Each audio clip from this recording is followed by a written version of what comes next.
Welcome to the Therapy for Black Girls podcast, a weekly conversation about mental health, personal development, and all the small decisions we can make to become the best possible versions of ourselves. I'm your host, Dr. Joy Harden Bradford, a licensed psychologist in Atlanta, Georgia. For more information or to find a therapist in your area, visit our website at therapyforblackgirls.com. While I hope you love listening to and learning from the podcast, it is not meant to be a substitute for a relationship with a licensed mental health professional.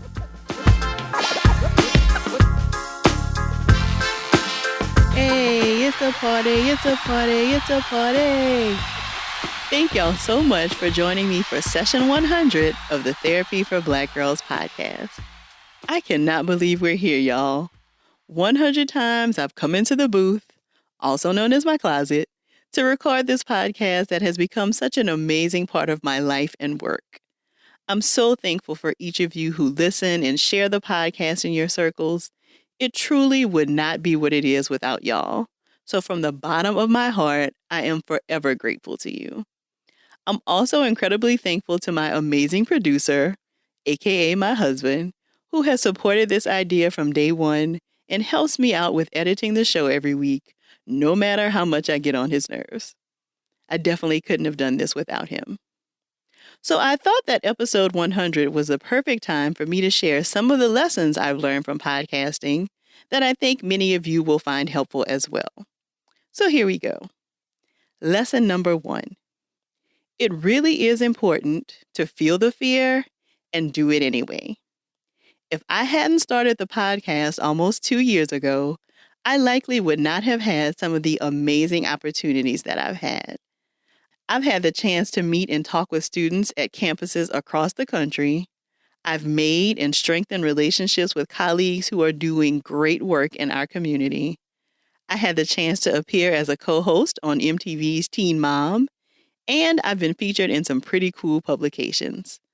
All because I didn't let my fear about how my voice sounds and how it would be perceived by others get bigger than my need and want to share important information with y'all.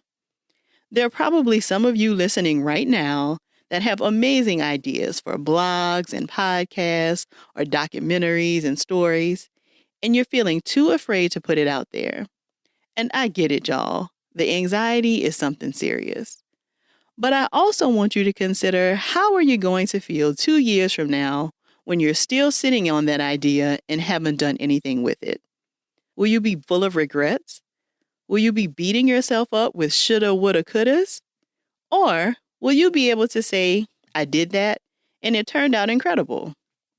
Or, I did that and it didn't quite work out, but here's what I learned from it. Either way, you would have tried. And I think dealing with things that didn't work out is far easier than dealing with regrets that you never even tried. And I know you want it to be perfect. You feel like you have to get the perfect camera. You need a great outline. You need buy-in from all of these people before you start. But I will share with you something that someone told me as I was writing my dissertation. Done is better than perfect. Start where you are and keep going and growing. If you go back and listen to episode 1 of this podcast, it sounds drastically different from today's episode. But I could not have gotten to episode 100 if I never released episode 1. And you won't either. So go and do the thing that you are so persistently avoiding. And this leads itself perfectly to the second lesson that I have learned from podcasting, which is that somebody needs to hear what you have to say. I can't tell you how many emails and messages I've gotten from y'all that share how one of these episodes felt like exactly what you needed to hear at the time, or that you made big changes in your life based on something that you heard in one of these episodes. I want you to know that I don't take these messages for granted. So when I start to feel anxious about what I have to say or how it will be received, I remember y'all and the impact that this information is having on your lives, and I continue to show up. Years ago, I worked with an incredible business coach, Maya Elias, and I will never forget what she said in one of her classes. She said, "Your message comes through you, but it is not for you, which to me means that I need to get out of my own way and get out of my head and let whatever message needs to be shared get to whoever needs to hear it. And I hope that you'll consider that too. When you take yourself out of the center of whatever it is and make it about who needs to hear your message, then your anxiety may decrease. You may become less afraid and nervous to share because you can trust that if you just keep showing up, the people that need to hear what you have to say will hear you. Lesson number 3, you deserve to take up space. For a while, I resisted the idea of being seen as an expert or a go-to person related to Black women's mental health. I wondered if I knew enough or whether there was someone else more qualified than me. And what I've learned is that none of that matters. Of course, there are people who know more than me and can talk more eloquently about certain topics. But what no one else has is my history and the particular set of circumstances, training, and experiences that I have had thus far in my life. And that's what really matters, that I show up and share my truth as I know it. So while I may not know everything, I do know a lot, and I'm committed to always learning more. And I hope that you'll embrace this as well. Feel comfortable speaking from wherever you find yourself now. Know that there's lots more to learn, but that doesn't mean that what you have to share right now is any less valuable.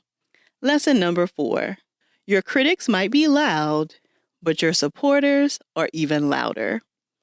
So I've already shared how touched I am to get such sweet emails from y'all about how this work has impacted you. But I also have to share that sometimes I get some not so sweet messages. And I'm not talking about the messages where people will respectfully disagree with something I've said, or they have feedback about a particular topic that's really helpful. I'm not talking about those. I'm talking about the messages that are just mean for no reason.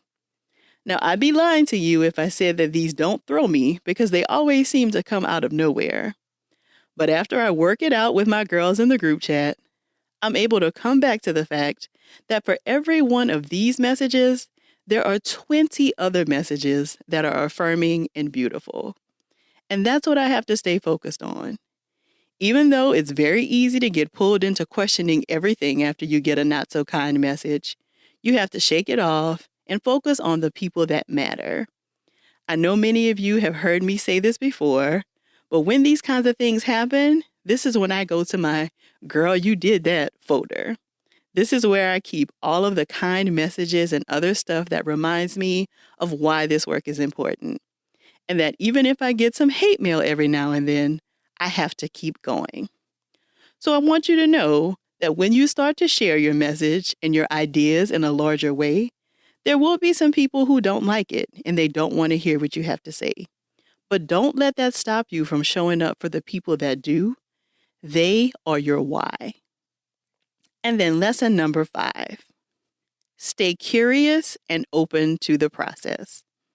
When I started the podcast, I wasn't at all sure of what I was creating. I just knew that I loved listening to podcasts and thought it would be a cool way to share mental health information with y'all. I didn't expect for it to take off in the ways that it has, or for it to open as many doors as it has. But because I didn't really know what I was doing, it has allowed me to just remain curious about how it all unfolds and to celebrate the process. I think sometimes we get so incredibly attached to the outcome of a project or endeavor that we start poking and prodding and shaping and molding until the thing becomes unrecognizable. So if there's something that you're starting and preparing to offer to the world, try to stay open to how it will evolve, because your ideas for it may be way more limiting than the actual potential of whatever it is. So stay cognizant and provide guidance, but don't forget to give it space to breathe. So these are the 5 lessons that I've learned from podcasting that I hope can either help you right now if you're embarking on something new, or in the future when you release more of your greatness into the world.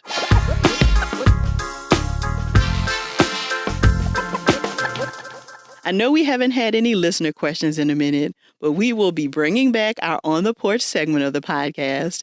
So if you would like my feedback about something going on in your life, or you have a follow-up question related to something you hear on the podcast, please be sure to send those to me by email at podcast@therapyforblackgirls.com, and it just might be answered on air.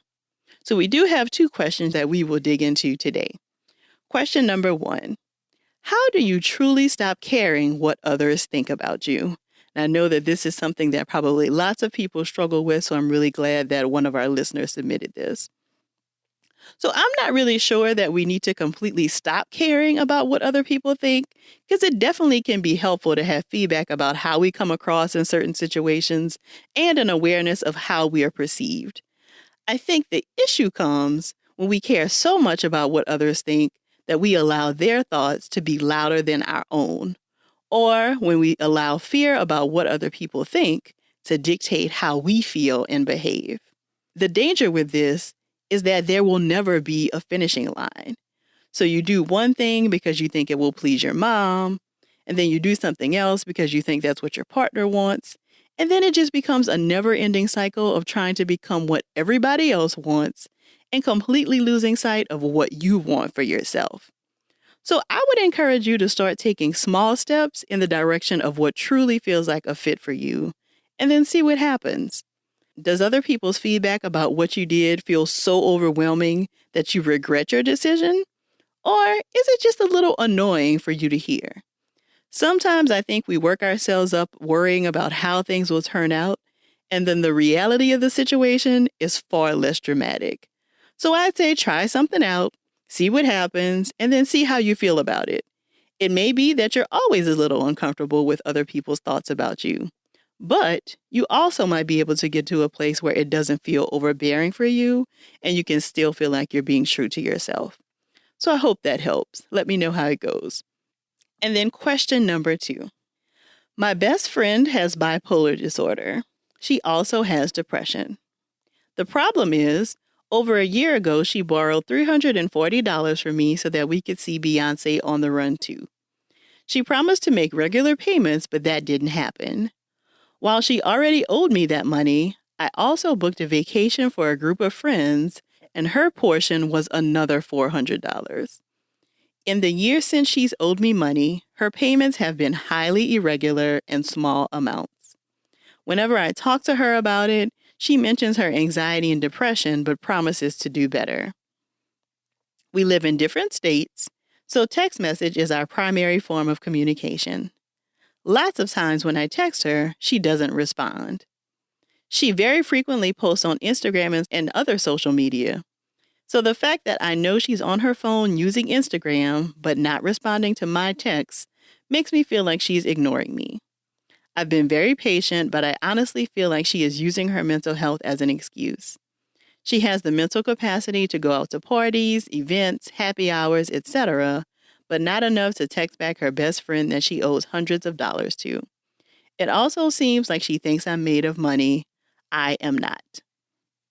Long story short, my question is, how can I approach her firmly without putting her mental health in jeopardy? Also, do you think it's possible that she's using her depression as an excuse? My feelings are hurt and I need my money back. So it is obvious that you have lots of very strong feelings about this, and rightfully so, listener. So first, I would strongly encourage you to consider not loaning any more money to this person, as it seems like they have some difficulty holding up to their end of the bargain.